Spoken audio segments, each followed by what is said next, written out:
Okay, my name is Carlton Cartwright, and I'm the Executive Director for Veterans Memorial and Multicultural Histories Incorporated. Today is the 12th, right? The 12th of March, 2025. We are here at Riviera Beach Preparatory Achievement Academy, and the day of the week is Wednesday. I have some of my students with me. I got Amari, I have Maya, I've got Quenisha, I have Javante, and last but not least, I've got Pascal. And sir, what is your name? Jeffery Jackson. Okay, Mr. Jackson. And what branch of the service were you in? United States Marine Corps. Okay, can I get you to look right here? Okay, what years did you serve? From 1982 to 1985. Okay, and when you separated in 1985, what rank were you? I was a Lance Corporal. Lance Corporal. Okay, what level is that? E3, E3, Lance Corporal, okay. And what were you doing prior to going into the service? I was in high school playing sports. Where is that? Pahokee High School. Okay. Or the Blue Devils. Is Pahokee where you were born, grew up? Or? Born and raised in Pahokee. Born and raised, okay. All right. So you went to grade school there and then high school? Absolutely, yes. All right. And when you got out of high school, did you go into service or did you go to college? No, right after high school, I left for the Marine Corps. How old were you? I was 17, and my dad had to sign to get me in. And why did you join the Marine Corps? Well, I grew up watching old men talk about some elderly gentlemen playing checkers and talking about Vietnam War and things like that, and I just found it interesting, and I thought that's something that I wanted to do. Okay. Okay. So, and I guess, were you aware of the other 4 services? Absolutely. You were, but you specifically wanted to go to the Marine Corps? Specifically wanted to go to the Marine Corps. Okay. Okay. I learned there the first to fight, and I love the uniform. Got it. And Okay. it was clear that for me, it appeared that they was a very respected group of servicemen. Gotcha. So it was sort of like they were your mentors You can say as that. far as the military was concerned? Yes. Gotcha. Okay, so where was basic training? Basic training was in Paris Island. Mm-hmm. And, oh, by the way, what city do you live in now? The city of Riviera Beach. Got it. It's located in Palm Beach County. Gotcha. Okay. So tell us about basic training. Where was it, Paris Island? Paris Island. Where is that at? So Paris Island is off the shores of North Carolina, and Paris Island is like no other place on the face of the earth. You go there, it's going to be very difficult to go there and be a young man aspiring to be a Marine and not be changed by the training that you will receive. How long was basic training? 3 months. Mm-hmm. That was 12 weeks of what? What did that entail? 12 weeks of hell, intensity every day and every night. Tell us about the instructors. We want to hear about it. Oh, these guys, they were the stuff, they're made of the stuff that legends are made of. They're tough guys, but they clearly cared about us and cared about the training. They often talked about the purpose that we were doing things and how we got to serve a greater, we had a greater calling than just serving ourselves, and ensuring that the country was safe. And the stakes are really high, and so they poured a lot into us with every ounce of training, from being at the gun range to swimming, and so and everything else that you'll learn along the way. Okay. Okay. Were there any casualties while you were in basic training? Anybody get hurt? Any casualties? There were incidents. Incidents. Yes, I'll refer to them as incidents. Such as? You gonna share? Can you share? Accidental shootings. Ooh, that's brutal. Yes. Okay. Did the individual survive that? Yes. He did. Okay. Of course, there are times that people would, they would break from training and just want out and leave, going AWOL. Well, okay. Of course, they would always catch them, and they had to go through that accountability process. They couldn't take the stress? We'll say that, yes. Okay. All right. How was the food in basic training? That's a very good question. Did they let you eat? Eventually. Okay. So the first, no, really, the food was okay. I mean, when you're in basic training, you're so tired, you're just happy to have anything, and you're happy to have that moment where you can do something other than, other than physical fitness. And so to take a break and have something to drink and the food, you're just trying to gulp it down to make sure that you're full and get ready for the next day. Gotcha. Okay. Okay, so let's see. So the instructors, did you remember specifically any of your instructors and how they treated, what'd you have? How many people were in your group? And what do they call the group? Was it a battalion or? It's a battalion. I was in 3rd Battalion, and yes, I remember all of my instructors. Cooper was the senior drill instructor. Patnoff and Johnson were drill instructors, and they were at the sergeant rank. And everybody was lean and chiseled. These guys could run all day long if they had to. How far was that? Well, 20 miles? There are days that we did, we would push it and do 10 miles. If you look at everything that we're doing, and of course at some parts of training, when you're having all-night movements, you're crossing more than 20 miles. Wow. Gee whiz. Okay, what was your AIT? You're referring to AIT? Your MOS, AIT? You're calling it something different. Technical? In the Marine Corps, it'd be MOS. Gotcha. And so 0311, I was an infantryman. But I was never attached to a unit like that. I eventually, during the after basic training, I went to a secondary school, and there we took other tests, and I got a barracks duty assignment. Okay. And what was that assignment? The barracks duty assignment took me to a place called Naval Weapons Station Earl. It's in the state of New Jersey, and Coast Neck was the city, and that's where the base is located. So I served there for, I was home ported out of Coast Neck at Earl. You said your MOS was 0311? Yes. What was that specifically? That's an infantry appointment. Okay, you're infantryman. Mm-hmm. Gotcha. Yes. Okay. And did you do all of your training at Paris Island, or after the 12 weeks did you have training at Paris Island? Okay, and then went to Camp Gauger, and where was that? That's also in North Carolina. Uh-huh. And so I went to Gauger, and from there I had I think 10 days before reporting to my duty station, which was at Earl. Okay. Earl? It's Coast Neck, New Jersey. Okay. Earl. What is Earl? It's a naval weapons station. Oh, okay. And what was the official name? The official name was Naval Weapons Station Earl. Gotcha. Okay, thank you. I needed some clarity on that. Wasn't familiar. Thank you very much. So over that time period, how did you get along with your peers and officers? Oh, great.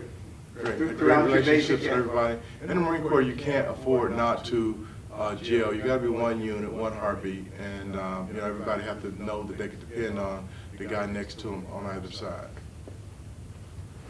Gotcha. Camaraderie was pretty strong. Very strong. Okay. There is no stronger camaraderie in the world than the United States Marine Corps. And by the way, were you drafted or did you enlist? I enlisted. You enlisted. Okay, got it. I just wanted to cover that. I was pretty sure that you had enlisted. Okay. So where was your first duty station? And before you went to your duty station, did you take a break and come back home first, or did you just go straight to your... I came home for maybe 5 to 10 days, something like that. Okay. Just short. See everybody? Yes. Okay. And so the first duty station was where? Was Earl. Okay. And so you went back there? Yes. Mm-hmm. And how long were you stationed there? 3 years, the rest of my duration. From Earl, we would go other places for training and things of that nature, but we were home ported there. So you were deployed other places? I won't use the word deployed. We went other places for training Okay. and things of that nature. Okay. But you were officially stationed at Earl? Correct. Got it. So what other places did you visit? What states, countries, islands? I got to, we did a lot of traveling. I did some traveling in the military, some traveling on my own. I remember, well, several places in New Jersey, Canada, Boston, Virginia, Washington, Texas. Is that Washington State or DC? That, both. Actually. Got it. Yes. So we got around. Okay. On any of your, within any of your military travels, were there any casualties? Yes. Okay, can you? I can talk about, so I'll tell you about this one. I was a team leader and I assigned one of my guys to, well, I assigned a group of guys to go out and get certified to drive the Dragoon. That's one of the heavy. To drive the where? The Dragoon. What is that? One of the heavy it's like a tank on wheels. Oh. So it's an amphibious vehicle. That means it can deploy in water and on land. How many people can fit in there? Oh, you could do 8 comfortably. You could do a team. Okay. Team of 8? Yes, that would be a driver, a team leader, someone in the hatch, and then there's room for probably about 6 guys, 3 on each side at least. And of course, you got ammunition and things of that nature inside of it. But I wanted these guys to get certified, so one of my friends worked in the motor department, and so he was taking them out. They were out in the wood line, and they had completed the certification portion, and it's sort of joyriding, if you will, and there was an accident. And I had just finished posting and relieving the guys on their post because I was actually on duty at the time as a team leader. And one of the guys came running back in. He ran all the way back to base. I mean, he's in great shape. He's a great runner. And how far was that? That run would have he would have crossed about 3 miles out of the woods onto the base, back on the main station of the base, right. And where we were. And he ran into my office. And I was walking out, so I kind of met him in the foyer of the building, and he was cut up, bleeding, bruises all over him, and he said to me that one of the guys was dead, that they had an accident. I immediately grabbed my pack. I told him I could save him. I called the gunnery sergeant, and we, boarded a vehicle. I think we jumped in a pickup truck, and I tried keeping him conscious because he was kind of going in and out of consciousness, and until he could point us out. Of course, we asked, while we're headed out to find them, we knew we were in a situation where we were going to have to find them. So we made phone calls to get help as well. Eventually, we came upon them. We were kind of faced with having to go 3 different directions. I suggested that we go down the middle road, and we did that. We came upon the group of guys, and about this time the gentleman, young Marine, passed out. But in the distance I could see the other guys kind of in a huddle. As we got closer to them, I could look down range about 100 yards from them and see, maybe 50 yards from them, and see that the vehicle upside down. And I ran down to the vehicle, and there I found one of the Marines pinned under the vehicle. He was unconscious, was not moving. Go ahead, and about that time, the gunnery sergeant came over to attend to him. He observed what I observed. He asked me to go back and get the other guys. We were going to have to get them out of there because they were kind of, they were losing it. They were very upset. Right. That way. Trauma? Yes. A lot of trauma. Lots of trauma. How many guys? Just the other 7 or 8 guys? Yes. And it turns out that the one guy was he was deceased, and so therefore we had to get the other guys medevaced out of there. We got air support and ambulances, and we got them over to a nearby hospital, military hospital, to get help. Were they able to save his life? No, He passed. He expired. Wow, sorry to hear that.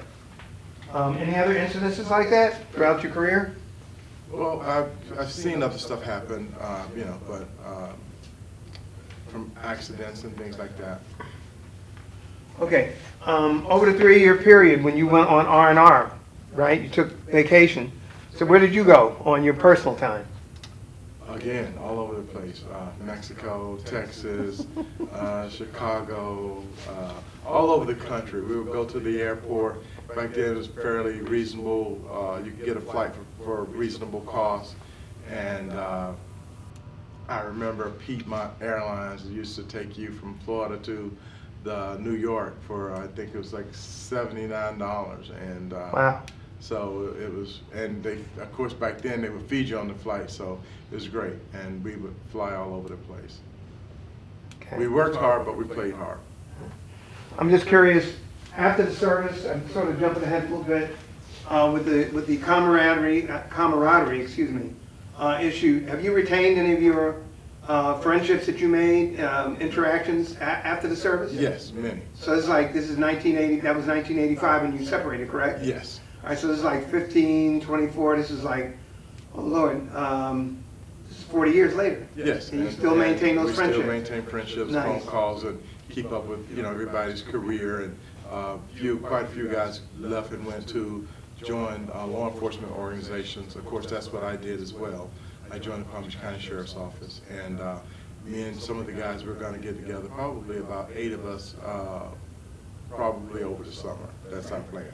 While you, over the 3-year period that you served, did you have any difficulty?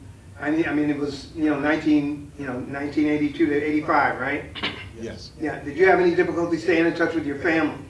Not at all. No. We talked all How did you communicate with back home? by phone. Okay. And back then, there wasn't we weren't using cell phones. It was quarters in the phone machine. Got you. Okay. You remember that? Okay. All right. So, on base, when you were at the base, how was the food on base? Great. Was it good? Yes. Okay, good. Good. Do you feel like throughout your military career you had all the supplies that you needed to do your job? I'm going to say no to that. I think historically there's always Marines could, in any group of servicemen, you can recognize the fact that if we had to go into a real critical situation, it's possible that if that situation is prolonged, that you could see yourself needing some equipment. And I mean, even here in recent years, in the past decade or two, you see people sending servicemen packages, different organizations collecting everything from sunscreen to whatever it might be, to gloves, and sending it to wherever the soldiers are, donating those type of items. And so with that, you would think of the guys in war that they would not be asking, there would not be a need for citizens back home to have to send anything to them. But that's just not the case. Got you. Okay. Tell me 2 of your most memorable experiences besides the one you already shared with us while you were in the service. Give me 2 more, please. That's a great question. I think coming home, I unfortunately had it was an unfortunate situation. 2 young men that I grew up with was having a beef with each other, and I happened to come around the corner on my bicycle, and I was out exercising and riding the bike, and I come back to town, and one of the guys they were in front of me, but I saw the 2 run between an alley, one is chasing the other, and I didn't know it at the time, but I heard a shot, and when they got out of my presence, and knowing them both, I knew I needed to say something to the other guy. They ran across to the next block over, and I rode my bicycle up on them, but as I got about 30, 40 yards away, I yelled for the guy to stop because he shot off another round. I think he missed the young man, but before he could focus on my voice, he shot 2 more times, and both shots struck him, and he did passed as a result of being shot. And but as I said, they were both my friends. So one is dead, and the other is, being taken into custody. And so that was unfortunate. And they're both good kids. Gotcha. Okay. And the other thing would just simply be some of the training you get. I think my most memorable personal experience was I was in I think it was a Huey helicopter, and I was getting my jump certification, and I stepped over the rope that I was going to be jumping in, and I should have been pulling it up on the side of me and letting it run through my snap links, and I stepped over it, and so when I jumped out, the rope spun up, hit me in the groin, pinned me upside down on the helicopter, and I'm being dragged across the sky. You were lucky. Very lucky. The next kid gets ready to jump, and I was faced with the situation because the rope started gnawing down. I had to make a decision: do I cut the rope and I go and before this guy get on the rope, and we both died. And all I can remember thinking is, God. And in slow motion, my next thought was, no, not like this. And I thought about my mom. And I think when I made the decision to cut that rope, it was like God took over at that point, because it was a young man who had assisted me in getting hooked up. He crawled out to the edge, he reached over, and our hands met like so. And he did his best to try and pull me back inside. The turbulence was too great, and he had to let me go. So I asked him to get the rope, get it off my foot, because by this time it's gone down my leg and I'm pinned like that. So I was able to adjust my body, contort my body, and get the rope off my foot, and I went to a free fall backwards, and I landed on a mountainside and put an indentation in the ground. And thank God I was able to get up from that. It knocked me out. Right. But I remember laying there, not being able to move, and having some of the other Marines come up, run up, calling my name. I was trying to get up, but I could not move at the time, and eventually I was able to open my eyes. Probably, for me, it was it appeared about 15 seconds, but they told me it was about 2 minutes that they were standing over me, calling me, and but everything was slow motion, and that was a change, because when we looked from where I fell from to the landing, but God. Once I was there at Naval Weapons Station Earl, when I got that appointment, that was Special Weapons appointment. Right. So Special Weapons Security, and so no, I did not go out to a deployment of that nature. Okay, that's fine. Medals and citations. So I was a superior shooter and sharpshooter. Sharpshooter, yes. And but on Earl, there wasn't really a whole lot of opportunity to get it wasn't a deployment to the fleet, so we didn't pick up a lot of medals, unfortunately. Mm-hmm. Okay. So when you separated, what was your plan? Did you plan on becoming a sheriff prior to separating? That was one of the things that I wanted to do, and I already knew that I wanted to do something in acting, wrestling, or joining the sheriff's office, or in politics, and I've done all of those. So I joined the Palm Beach County Sheriff's Office, and I did 35 years there. Congratulations. Thank you. And I rose to the rank of captain, and I had the opportunity of having quite a few people working for me. I think my largest assignment, I had about 700 deputies, staff members working for me. Wow. What was your rank when you separated from the sheriff's office? Captain. Oh, okay, captain. Yes. All right, nice. Congratulations. See, I want to see if any of my students have any questions. Anybody got any questions for this gentleman? Well, you already answered mine. So I was going to tell you about the situation that happened on the helicopter. And you already told. I I was gonna ask you, are you friends with any of the people that saved you? Well, I would say that the one young man that crawled over and got the rope off my foot, no, I lost contact with him. He was later deployed to the fleet, so, and when I say fleet, that means they're deployed back out to, and they're going overseas and stuff like that. So I lost contact with him.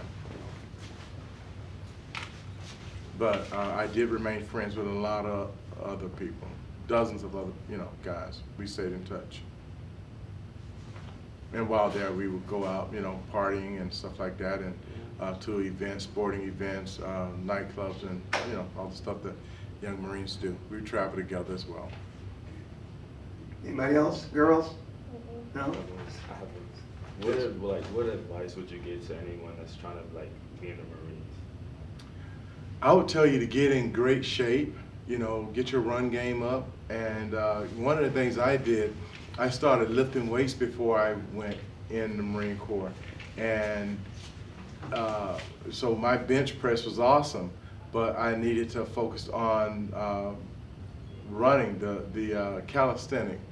You have anaerobic exercise and aerobic exercise. Anaerobic would be you getting big and buffed and buffed up and strong, but aerobic would be you being able to run and building up your stamina. So build up your stamina, and that's what you want to do. And make sure you understand everything that they tell you to do is for a purpose, and don't feed it, because they'll put pressure on you. You'll feel like you can't do anything right. It's designed to make you feel that way. You're absolutely doing it right, but they want you to think on, how do you get from one point to the other, multiple ways you can do things, and they want to make sure they have your focus. And so, just buy into the training, buy into you buy into the transformation. That's probably the best way to say it. The first transformation is going to be visual, because they're going to shave your hair. For a lot of people, that might be, if you like the locks, that might be something that you have a hard time parting with. But you sign that contract, first night at Paris Island, you're going to wake up the next day and they're gone.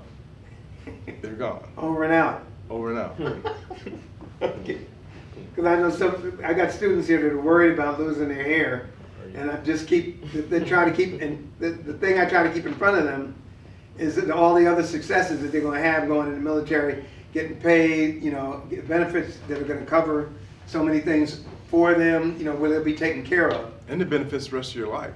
I mean, that's a great opportunity. It's Exactly. an opportunity for education, opportunity for other benefits and things of that nature. Can you please tell us, by the way, as far as your education is concerned, what the GI Bill covered for you? Yeah, so, well, I did not use the GI Bill. I started college when I was at Brookdale College. At the time I was in the Marine Corps. Right after that, after I got out of the Marine Corps, I then went to Palm Beach State. It was called PBC, Palm Beach Junior College at the time. Right. And,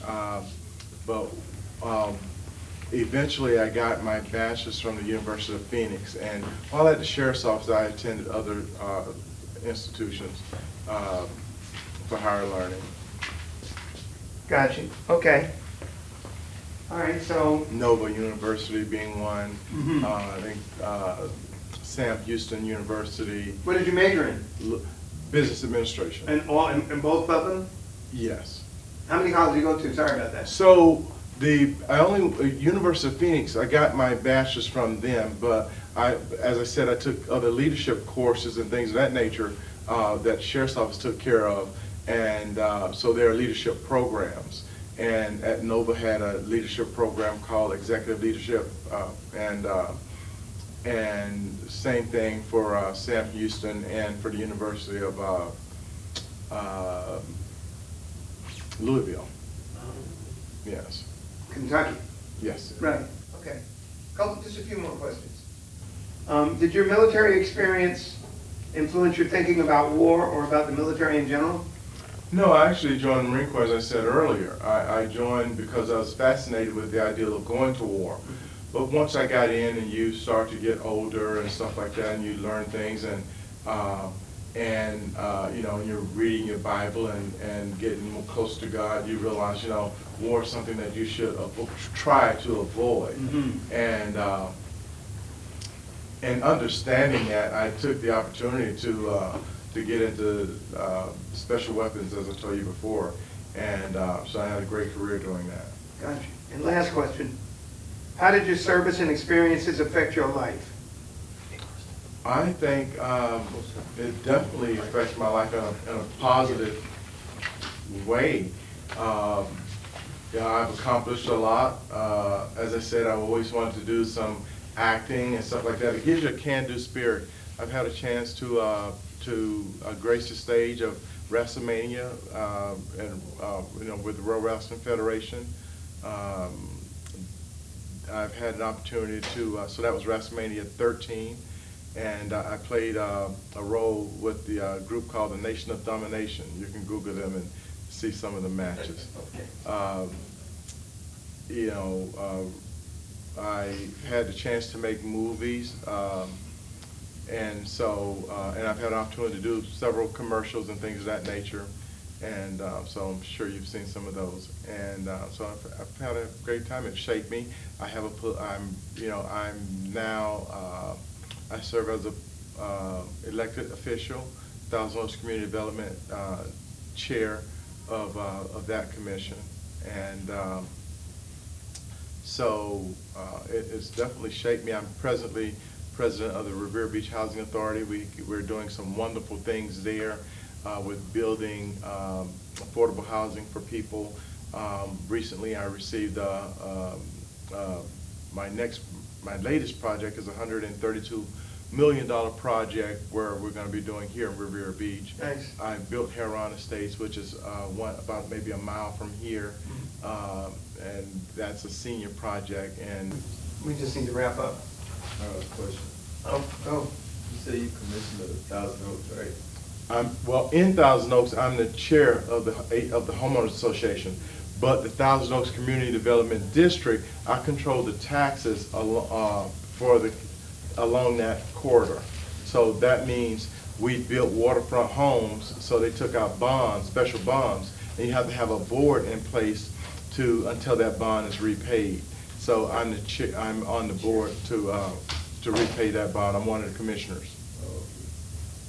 I want to thank you for a wonderful interview.